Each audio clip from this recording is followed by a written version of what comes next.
Muito bom dia, paz do Senhor, Jesus esteja sobre a sua vida, sobre a sua casa, sobre a sua família.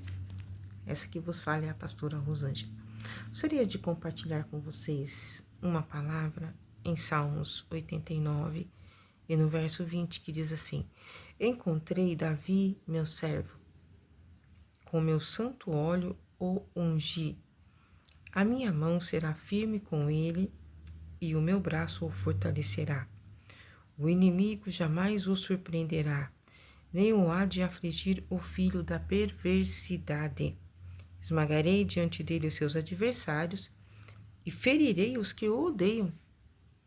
A minha fidelidade e a minha bondade o hão de acompanhar, e em meu nome crescerá o seu poder. Que coisa maravilhosa, que coisa linda. Deus encontrou Davi. Davi é considerado um homem segundo o coração de Deus. Deus dá testemunho de Davi como que ele sendo um homem segundo o seu coração. Mas onde foi que Deus encontrou Davi? Onde estava Davi? No tempo e no espaço em que Deus o encontra para firmar com ele uma aliança que se perpetuaria através de Cristo Jesus, o nosso Senhor. Vamos ver aqui na palavra de Deus, vamos meditar aqui na palavra de Deus a respeito um pouquinho sobre Davi. A Bíblia vai dizer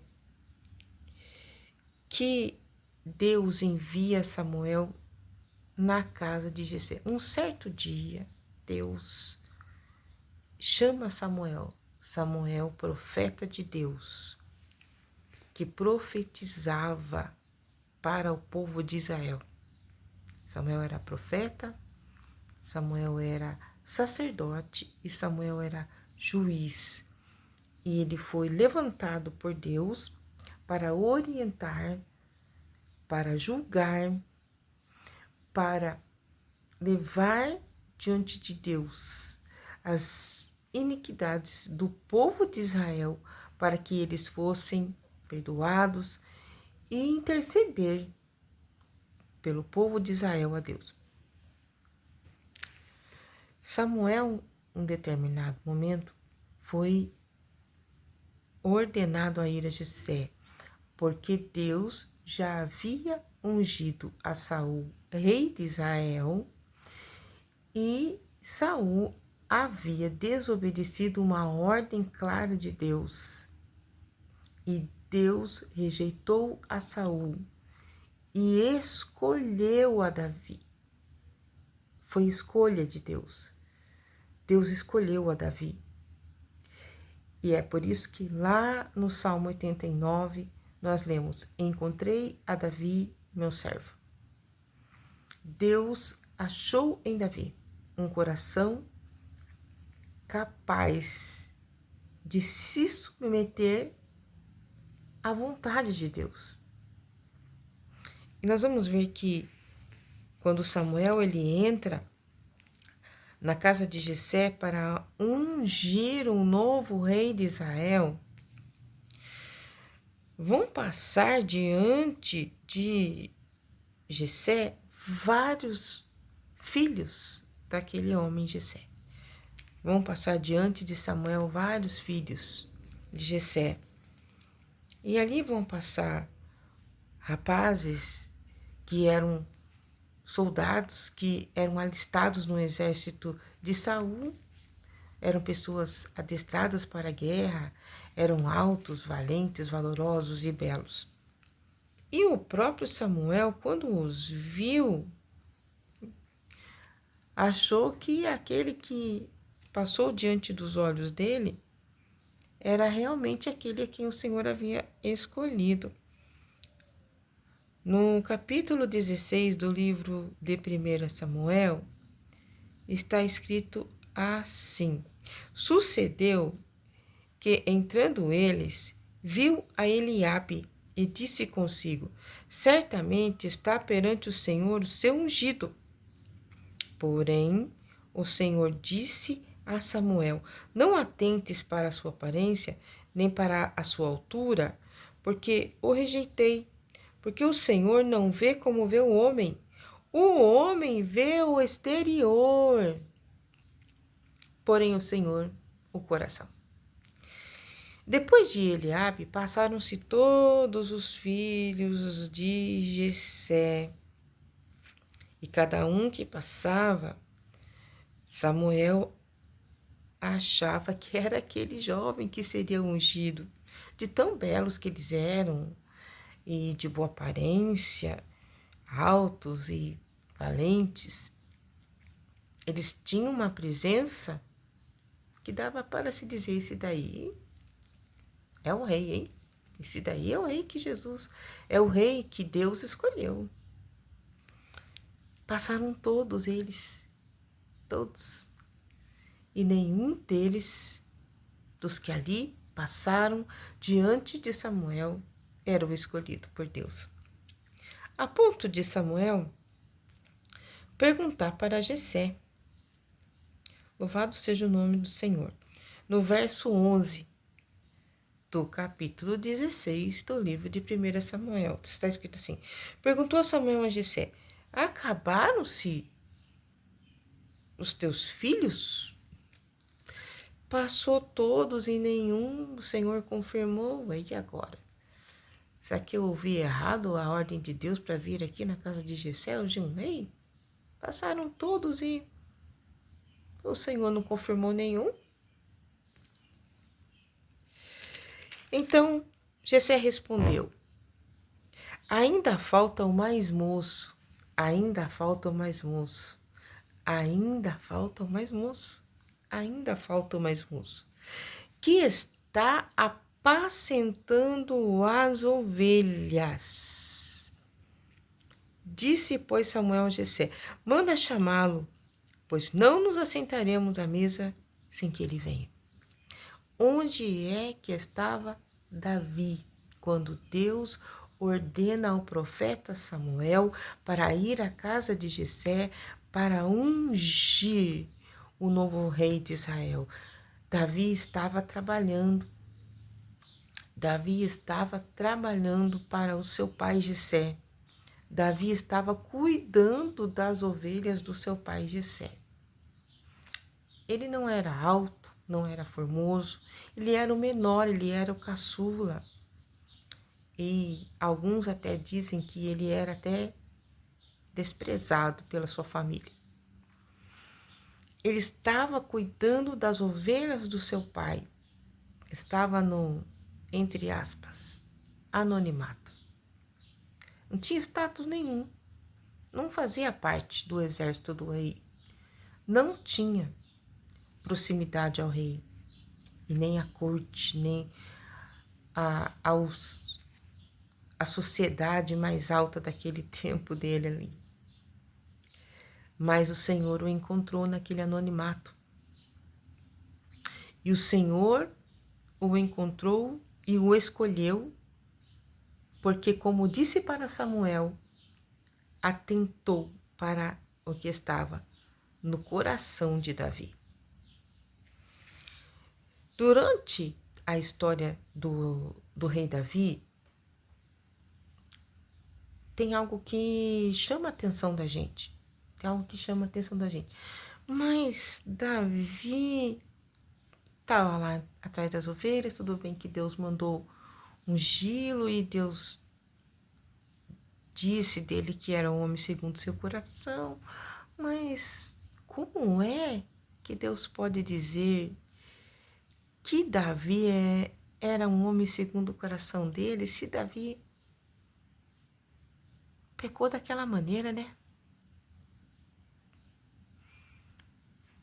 Primeiro, cometeu o adultério, né? Ou melhor, primeiro, deixou de ir para a guerra, né? primeiro deixou de ir para a guerra. Era para ele ir para a guerra, né? Era para ele estar na frente do exército, era para ele sair junto com o seu exército para guerrear. Ele deixou de ir para a guerra. Aí percebeu aquela mulher tomando banho ali, contemplou a nudez daquela mulher, contemplou, a desejou, mandou trazê-la, adulterou com ela. Depois, como se não bastasse isso, depois de ter adulterado com ela e dela ter engravidado, ela era casada, ela ia ser apedrejada, ela ia ser morta. O que ele faz? Ele dá um jeito de matar o marido dela, o Urias, que estava lá na guerra, lutando contra os inimigos e defendendo a nação. Coisa que era para ele estar fazendo e ele não fez. Então, a gente fica pensando, mas como é que Deus acha que Davi é um homem segundo o coração dele se ele cometeu todos esses pecados? Sim, ele cometeu. E eu sempre falo uma palavra, gente. Eu sempre falo uma palavra que Deus, ele é Deus de surpresa. Eu gosto dessa palavra. Deus, ele é Deus de surpresa. Mas ele não é Deus de surpresa. Deus, ele não é Deus de surpresa que é pego em algum acontecimento que ele não sabia e se surpreendeu. Não. Ele é Deus de surpresa para nós.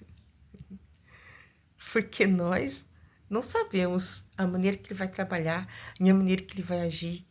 Porque ele é soberano. Mas Deus não se surpreende com nada. Ele já sabe de tudo. Ele já sabe da nossa existência, desde quando nós éramos uma substância informe no ventre da nossa mãe, até o último dia da nossa vida, quando a gente vai expirar e descer a sepultura. Então, o Senhor já conhece o nosso trajeto, porque Ele mora na eternidade. Então, Deus é Deus de surpresa, mas não é pego por surpresa. Deus é Deus de surpresa para nós. Então, Deus já sabia. Deus já sabia. Eu vou falar de novo para você entender.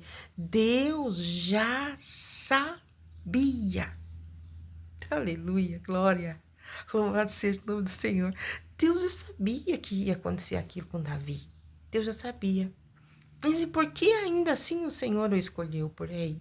Por que ainda assim passaram-se todos aqueles varões maravilhosos, lindos, soldados, guerreiros, do status da sociedade daquele tempo? E Deus foi escolher Davi, que estava lá cheirando ovelha, lá escondido lá no campo. Por que então que Deus escolheu Davi? Porque ele sabia que Davi ia pecar, mas também sabia que Davi ia se arrepender. Se você assistiu os vídeos anterior que eu coloquei no canal, eu disse que a questão não é pecar, porque nós somos pecadores, não adianta, nós somos pecadores, isso aí não está incomodado. Mas a questão é o se arrepender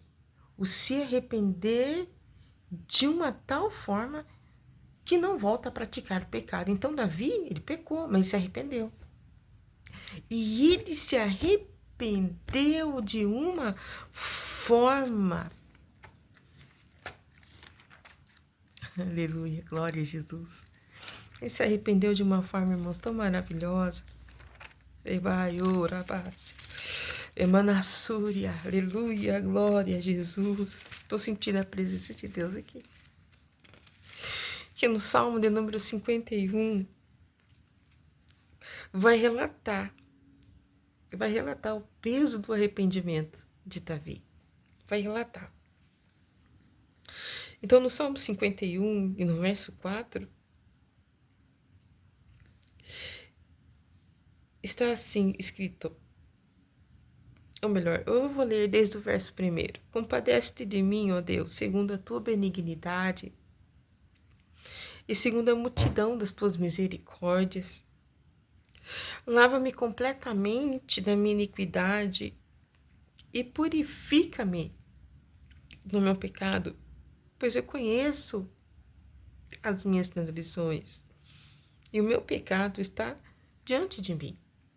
Pequei contra ti somente, e fiz o que é mal perante os teus olhos, de maneira que serás tido por justos no teu falar e puro no teu julgar. Eu nasci na iniquidade, e em pecado me concebeu a minha mãe.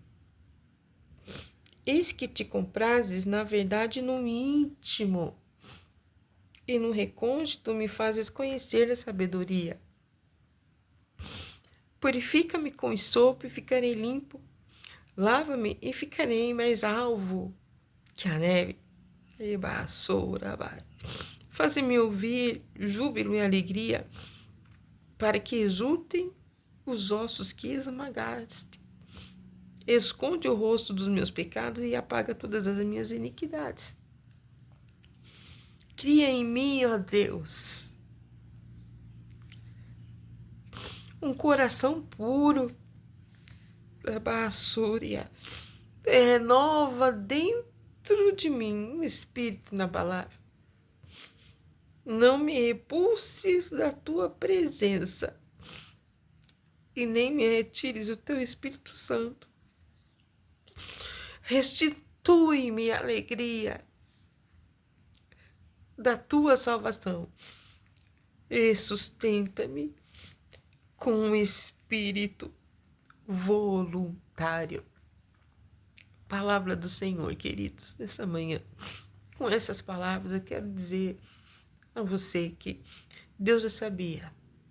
Deus já sabia dos nossos pecados. Deus já sabia das nossas falhas. Deus já sabia onde nós íamos tropeçar e cair. Deus já sabia. Mas Ele ainda assim nos procura e nos encontra quando nós abrimos o nosso coração para Ele e deixamos Ele entrar e fazer morada. Ainda assim Ele nos escolhe, porque o poder dEle se aperfeiçoa na nossa fraqueza. Mas para que essa escolha se caracterize, é preciso que haja em nós verdadeiro arrependimento. E o arrependimento é: eu pequei, mas eu me arrependi. Nunca mais eu pequei. Não aquele mesmo pecado. Pode vir outras falhas, porque somos pecadores. Mas daquilo pelo qual me arrependi, nunca mais eu pratiquei. Que Deus abençoe as vossas vidas nessa manhã. Que Deus fale mais alto no seu coração. Deus está procurando você. Um abraço carinhoso dessa que vos fala, Pastora Rosângela. Fica com Deus. Um ótimo dia.